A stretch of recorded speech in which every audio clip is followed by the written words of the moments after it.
Palakkad CPM panchayat president BJPയിലെത്തി.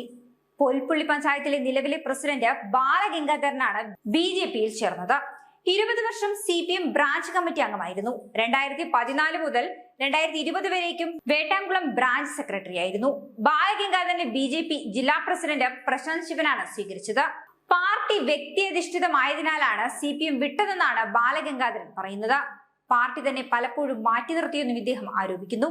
അതേസമയം സത്യം പറഞ്ഞതിനാണ് party തന്നെ മാറ്റി നിർത്തിയതെന്നാണ് ബാലഗംഗാധരൻ പറയുന്നത്. പ്രധാനമന്ത്രി നരേന്ദ്രമോദിയുടെ പുസ്തകം വായിച്ചാണ് BJPയിലേക്ക് താൻ ആകർഷനായതെന്നാണ് ബാലഗംഗാധരൻ പറയുന്നത്.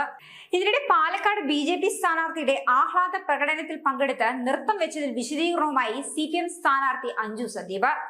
മരിക്കുന്നതുവരേക്കും സഖാവായിരിക്കുമെന്നും പാലക്കാട് മണ്ണാർക്കാട് നഗരസഭയിലെ 24-ാം വാർഡിൽ CPM സ്ഥാനാർത്ഥിയായി മത്സരിച്ച അഞ്ജു സന്ദീപ് വ്യക്തമാക്കുകയാണ്. എന്നാൽ പാർട്ടി നോക്കിയല്ല താൻ BJP സ്ഥാനാർത്ഥിയുടെ ആഹ്ലാദ പ്രകടനത്തിൽ പങ്കെടുത്തതെന്നും വ്യക്തിപരമായ കാരണങ്ങൾ കാരണമാണ് ഒപ്പം നൃത്തം വെച്ചതെന്നാണ് അഞ്ജു സന്ദീപ് പറയുന്നത്. തന്റേത് പാർട്ടി കുടുംബമാണെന്നും തന്റെ ഭർത്താവ് പാർട്ടിയുടെ സജീവ പ്രവർത്തകനാണെന്നും അഞ്ജു കൂട്ടിച്ചേർക്കുന്നു.